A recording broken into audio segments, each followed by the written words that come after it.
Assalamualaikum warahmatullahi wabarakatuh. Perkenalkan, nama saya Syahir Sasri Habibi dengan NIM 4193111040.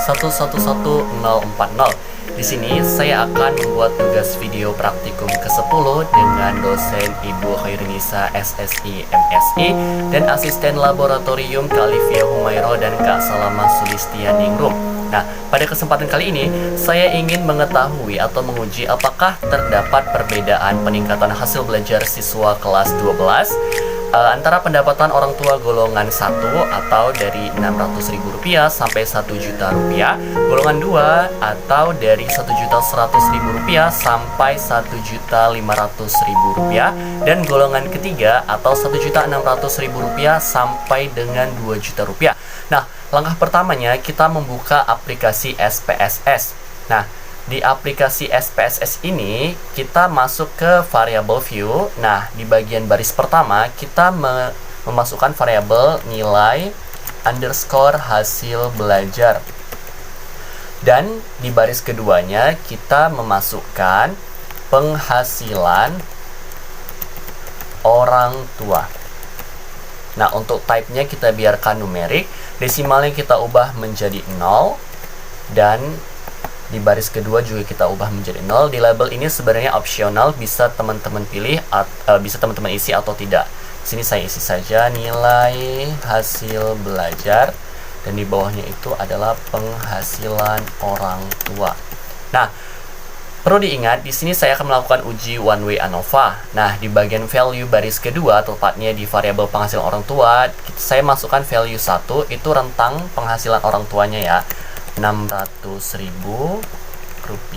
sampai Rp1.000.000. Lalu yang kedua atau golongan kedua itu Rp1.100.000 sampai Rp1.500.000. Dan golongan ketiga itu Rp1.600.000 sampai Rp2.000.000. Oke, setelah itu kita klik OK. Align-nya kita buat center agar terlihat lebih rapi. Untuk measure-nya di baris pertama itu scale, dan untuk yang kedua itu adalah nominal. Setelah itu kita masuk ke data view. Nah, di bagian data view ini kita memasukkan data-data ataupun isi dari variabel yang nantinya akan kita olah. Sebelumnya data ini sudah saya buat atau sudah saya rekap terlebih dahulu di Microsoft Excel.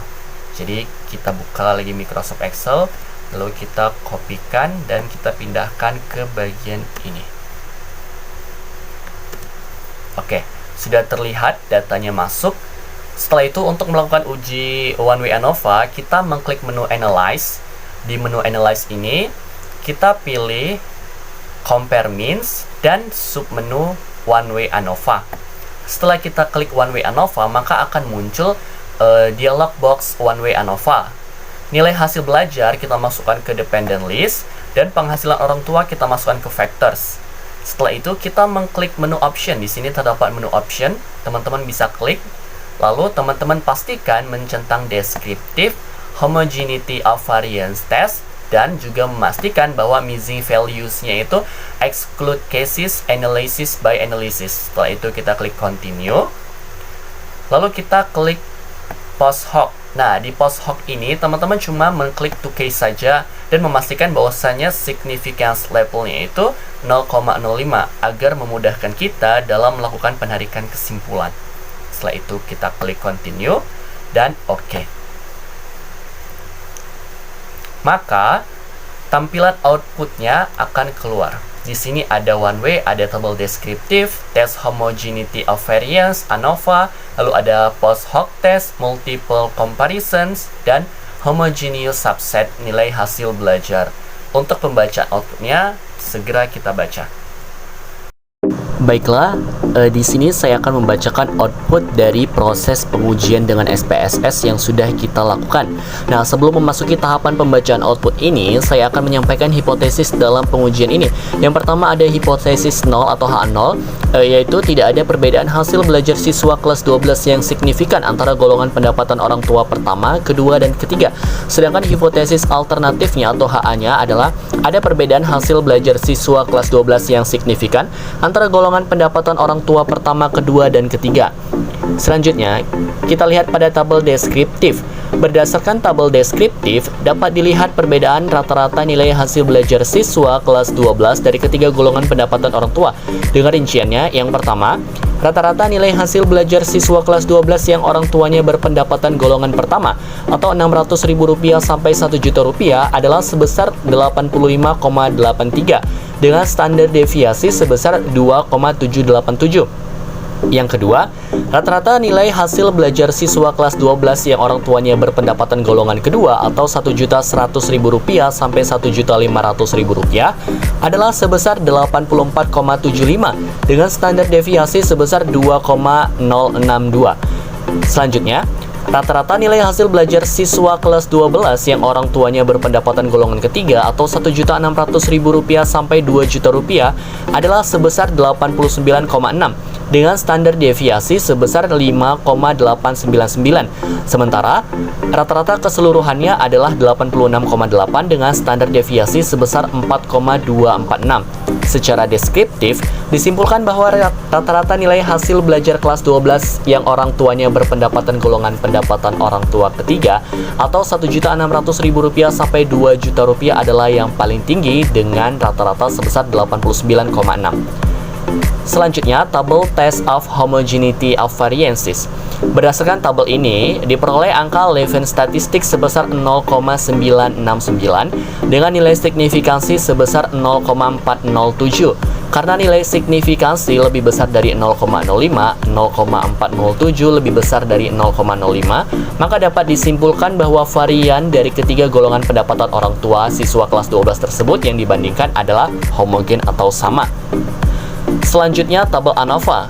Berdasarkan tabel tersebut diperoleh bahwa nilai F hitung adalah sebesar 1,938 dengan nilai signifikansi sebesar 0,187. Karena nilai signifikansi lebih besar dari 0,05, 0,187 lebih besar dari 0,05, maka dapat disimpulkan bahwa HA diterima dan H0 ditolak, yang artinya ada perbedaan hasil belajar siswa kelas 12 yang signifikan antara golongan pendapatan orang tua pertama, kedua, dan ketiga. Selanjutnya, tabel multiple comparisons. Berdasarkan tabel tersebut, kita dapat membandingkan kelompok siswa yang orang tuanya berpendapatan golongan pertama dengan kelompok siswa yang orang tuanya berpendapatan golongan kedua, di mana kedua kelompok siswa ini memiliki perbedaan rata-rata sebesar 1,083. Sementara itu, perbedaan rata-rata nilai berkisar antara negatif 5,78 lower bound-nya sampai 7,95 upper bound-nya pada tingkat kepercayaan sebesar 95%. Nilai signifikansinya adalah sebesar 0,908, di mana 0,908 lebih besar dari 0,05, sehingga dapat disimpulkan bahwa rata-rata hasil belajar siswa kelas 12 pada kelompok yang orang tuanya berpenghasilan golongan pertama dan kedua adalah berbeda. Yang terakhir, tabel nilai hasil belajar. Berdasarkan tabel output nilai hasil belajar pada homogeneous subsets, diketahui bahwa jumlah siswa yang orang tuanya berpendapatan golongan pertama adalah sebanyak 4 orang, jumlah siswa yang orang tuanya berpendapatan golongan kedua adalah sebanyak 6 orang, dan jumlah siswa yang orang tuanya berpendapatan golongan ketiga adalah sebanyak 5 orang. Pada subset 1 diketahui nilai signifikansi sebesar 0,182, di mana 0,182 lebih besar dari 0,05 yang mengisyaratkan bahwa HA diterima dan H0 ditolak, sehingga kesimpulan dari uji ini adalah ada perbedaan hasil belajar siswa kelas 12 yang signifikan antara golongan pendapatan orang tua pertama, kedua, dan ketiga.